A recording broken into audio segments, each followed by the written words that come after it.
Selamat datang kembali. Kerak di bawah kaki kita menyembunyikan bentuk energi yang begitu padat sehingga dapat bertahan lebih lama dari semua bahan bakar yang pernah dibakar umat manusia. Ini bukan fantasi, ini adalah panas. Pada kedalaman beberapa kilometer, suhu batu melebihi 400 derajat Celcius cukup untuk menghasilkan uap superkritis yang membawa 5 hingga 10 kali lebih banyak energi daripada uap air yang digunakan di pembangkit listrik panas bumi saat ini. Membuka cadangan itu membutuhkan fisika pengeboran baru, material yang tahan terhadap kondisi ekstrem, dan perancangan ulang lengkap dari siklus daya itu sendiri. Silakan berlangganan sekarang. Untuk mencapai cadangan superpanas, para insinyur pertama-tama menghitung gradien termal suatu wilayah, yaitu laju kenaikan suhu per kilometer. Di zona vulkanik seperti Islandia, Jepang, dan sebagian Amerika Barat, gradiennya bisa melebihi 100 derajat Celcius per kilometer. Dengan laju tersebut, suhu di atas 400 derajat Celcius dapat terjadi pada kedalamannya 4 hingga 5 kilometer. Rig ladang minyak biasa bisa mencapai kedalaman tersebut, tetapi tantangannya bagi atas mengebor sejauh itu, melalui kedalaman yang lebih kaca granit. Di menimbulkan kuil dan barmaking research bulunas bevan. Mata bor putar konvensional mengandalkan berat dan torsi untuk menghancurkan batuan dengan gigi yang diperkeras.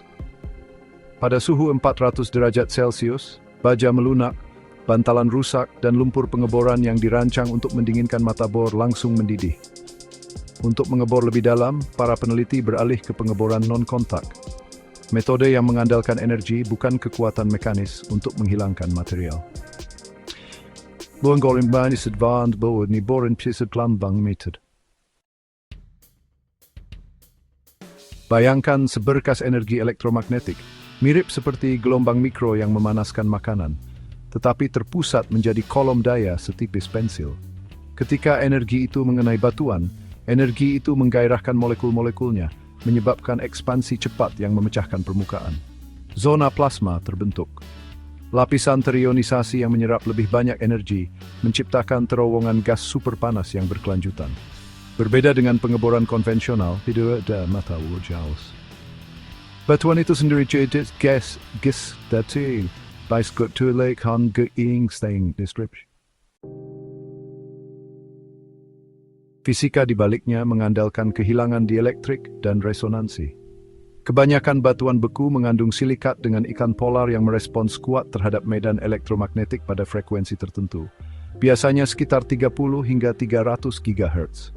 Dengan mencocokkan frekuensi dengan permittivitas batuan, sistem memanaskan material secara volumetrik, bukan hanya di permukaan. Dalam uji laboratorium, metode ini menghasilkan tingkat penetrasi hingga 10 kali lebih cepat daripada pengeboran mekanis melalui basal. Sinar ini dapat mencapai suhu di atas 2000 derajat Celcius pada titik fokus, yang cukup untuk mengubah dinding lubang bor menjadi kaca, menyegelnya agar tidak runtuh. Untuk menyalurkan energi itu ke bawah lubang, para insinyur menggunakan pemandu gelombang, yaitu tabung logam yang menghantarkan daya gelombang milimeter dari generator di permukaan ke zona plasma yang berjarak beberapa kilometer di bawah. Pemandu gelombang ini didinginkan oleh aliran gas nitrogen atau helium yang terus-menerus, menjaga dinding internalnya tetap pada suhu sekitar, sementara berkas di tengahnya mencapai ribuan derajat. Lapisan keramik canggih melapisi ujungnya untuk menahan erosi. Plasma itu sendiri terbentuk di dalam sebuah ruang terkontrol tekanan di bagian bawah, di mana sensor mengukur koefisien pantulan untuk menyesuaikan fokus berkas dan menjaga kopling optimal dengan batuan. Hambatan terbesar adalah efisiensi. Untuk menghasilkan daya gelombang milimeter multimegawatt dibutuhkan gyrotron. Ini adalah tabung vakum besar yang awalnya dikembangkan untuk penelitian fusi nuklir. Setiap gyrotron bisa menghasilkan beberapa megawatt daya berkelanjutan dengan efisiensi listrik sekitar 50%. Agar pengeboran ekonomis, sistem harus mengubah sebanyak mungkin energi itu menjadi penghancuran batuan. Prototipe saat ini mencapai efisiensi kopling sekitar 70%. Artinya sebagian besar daya digunakan untuk menguapkan batuan, bukan untuk memanaskan formasi di sekitarnya. Setelah lubang bor mencapai kedalaman yang ditargetkan, tantangannya bergeser dari pengeboran ke penahanan. Pada 400 derajat Celcius dan 250 bar, air memasuki kondisi superkritis, bukan cairan maupun gas, melainkan fluida padat yang sangat mudah bergerak. Entalpinya luar biasa, mengandung sekitar 5 kali energi yang dapat digunakan per kilogram uap panas bumi standar. Mengekstrak panas itu membutuhkan pipa, pompa, dan peralatan pemikiran 92 chromium stambular dan jejak unitas binds karet. Sumur superpanas beroperasi dalam siklus. Air dingin, atau dalam beberapa desain karbon dioksida disuntikkan ke satu sumur dan kembali melalui sumur lain sebagai fluida superkritis. Karena kepadatan dan viskositas air superkritis berubah drastis dengan tekanan, kontrol aliran menjadi sangat penting. Para insinyur memodelkan reservoir menggunakan dinamika fluida komputasi untuk memprediksi putaran konveksi, memastikan bahwa fluida yang bersirkulasi tidak mendinginkan batuan terlalu cepat. Tujuannya adalah untuk mempertahankan suhu di atas 400 derajat Celcius selama puluhan tahun. Saat fluida muncul di permukaan, ia melewati sistem ekspansi 2 tahap. Pada tahap pertama, air superkritis mengembang melalui turbin yang dirancang untuk fluida padat, menggerakkan generator. Gas buang kemudian berubah menjadi uap untuk turbin sekunder konvensional. Siklus hibrida ini menangkap komponen panas kinetik dan laten, mendorong efisiensi termal hingga lebih dari 50%. Pembangkit listrik panas bumi konvensional jarang melebihi 20%.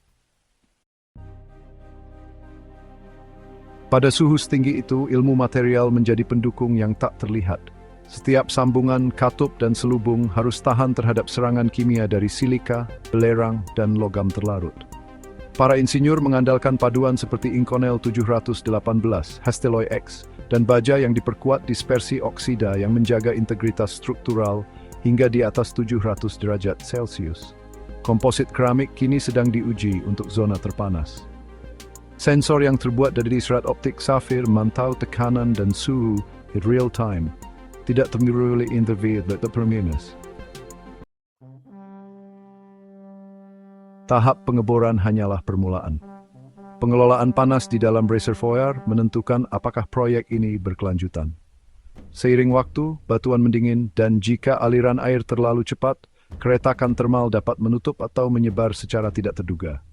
Untuk mencegah hal ini, operator mengatur laju injeksi secara berdenyut, menciptakan siklus pernapasan yang memungkinkan batuan untuk menyeimbangkan kembali. Sensor seismik yang ditempatkan di lubang bor di sekitarnya mendeteksi retakan mikro, memberikan umpan balik tentang evolusi tegangan. Salah satu aspek paling menarik dari sistem superpanas adalah vitrifikasi penyegelan mandiri. Saat pengeboran plasma melelehkan batuan, lapisan kaca yang melapisi lubang bor dapat mencegah hilangnya cairan yang tidak diinginkan ke dalam rekahan di sekitarnya. Sumur panas bumi tradisional seringkali kehilangan hingga 50% air yang disuntikkan karena permeabilitas. Dengan memvitrifikasi dinding bagian dalam, kehilangan turun hingga mendekati nol, memungkinkan sistem tutup dengan stabilitas tekanan yang lebih tinggi. Ini adalah pertanyaan setelah pengebor dan menciptakan sendiri dari material. Pendinginan dan penghidupan ulang bor plasma memerlukan kontrol yang cermat. Setelah setiap denyutan energi, tekanan ruang dikeluarkan melalui filter yang menangkap debu silika yang menguap. Sensor mengukur pelemahan berkas untuk memastikan plasma tetap stabil. Jika sinyal pantulan melonjak, itu menandakan pembentukan gelembung lelehan yang memicu modulasi daya otomatis. Kontrol loop tertutup bagian kain employee san touch betul yang menggeser jauh di bawah tenas. Dari sudut pandang termodinamika, sumur superpanas secara efektif menjadi mesin kalor yang terhubung langsung ke bumi.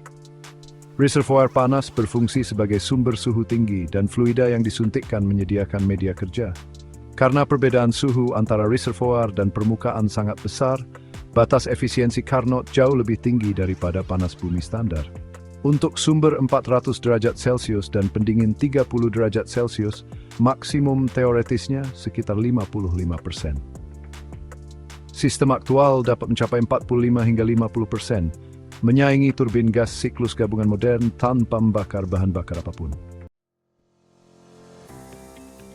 Secara ekonomi, biaya pengeboran mendominasi investasi awal. Pengeboran mekanis bisa memakan biaya lebih dari $10 juta per kilometer di batuan basal yang keras, tetapi pengeboran plasma bisa mengurangi biaya itu hingga separuhnya dengan menghilangkan keausan mata bor dan penundaan perjalanan. Setiap modul gyrotron dapat digunakan kembali. Setelah satu lubang selesai, peralatan dipindahkan ke lokasi berikutnya.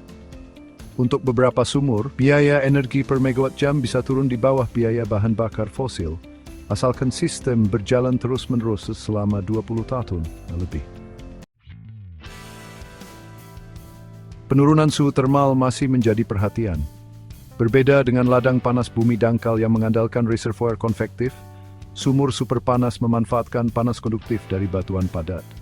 Para insinyur harus memperkirakan seberapa cepat batuan mendingin dan seberapa jauh panas dapat mengalir secara lateral dari formasi di sekitarnya.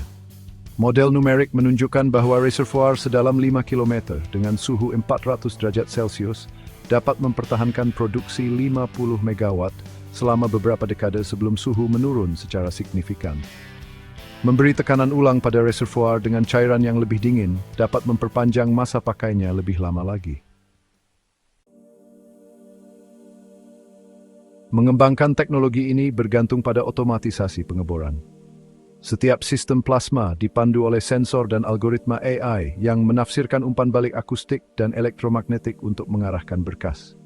Karena plasma tidak terlihat oleh kamera, perangkat lunak menyimpulkan kemajuan dengan mengukur perubahan impedansi di sepanjang pemandu gelombang. Penyesuaian waktu nyata menjaga lubang bor tetap vertikal atau miring sesuai kebutuhan untuk susunan sumur ganda. Bergegebolten robust avandelingsförunderpekana på pipa dan pondarsen mossel sprem testimulage befälporik the derivesen meresen. Profil lingkungan panas bumi superpanas sangat bersih. Desain loop tertutup mencegah keluarnya cairan dan suhu tinggi menghancurkan sebagian besar kontaminan kimia. Jejak lahan per megawatt lebih kecil daripada angin atau matahari dan hasilnya berkelanjutan siang dan malam. Penggunaan air pendingin minimal karena turbin ekspansi dapat didinginkan dengan udara. Tidak seperti pembangkit listrik tenaga panas bumi tradisional,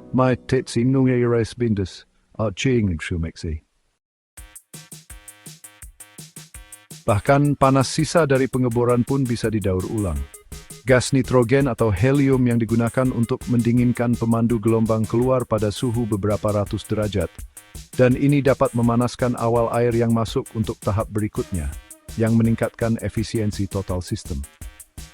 Para insinyur sedang bereksperimen dengan penukar panas regeneratif yang terbuat dari struktur sarang lebah keramik yang menyimpan dan melepaskan panas selama siklus operasi. Setelah beberapa sumur dibuat, sumur-sumur ini dapat dihubungkan melalui jaringan panas bawah tanah. Dengan menghubungkan beberapa lubang bor dalam jarak beberapa kilometer, pengambilan panas menjadi seimbang di area yang lebih luas, yang mengurangi pendinginan lokal dan memperpanjang usia lapangan. Setiap sumur produksi dapat memberi daya pada generator khusus atau terhubung ke sirkuit uap superkritis bersama. Sifat modular dari sistem Wilhelmer ideal untuk ditingkatkan dari demonstrating the Schonfigold. Instrumen itu penting sekali untuk menjaga keamanan. Alat pengukur regangan serat optik bisa mendeteksi perubahan bentuk selubung pipa, sementara sensor akustik memantau adanya kantong gas atau pergerakan batuan. Katup otomatis bisa langsung mengisolasi bagian-bagian tertentu jika ada hal yang tidak biasa. Di permukaan, kembaran digital mensimulasikan setiap variabel termodinamika, sehingga kita bisa melakukan perawatan sebelum ada kerusakan. Bukan memperbaiki setelah rusak.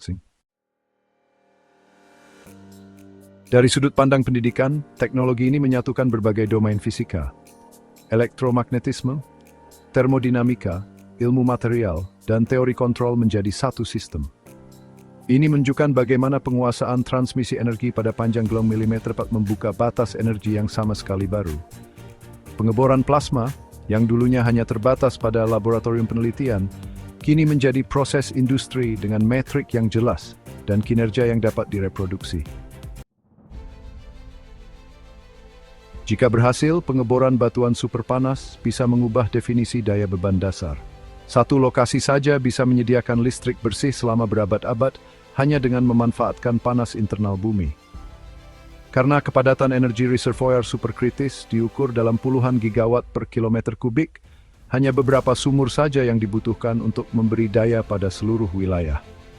Tidak seperti angin atau matahari, hasil keluaran the turbine switch, it's ini. Perbaikan di masa depan mungkin melibatkan sistem hibrida yang menggabungkan pengeboran plasma dengan palu mekanis resonan untuk membersihkan puing lebih cepat, atau untuk membentuk lubang bor dengan diameter yang bervariasi.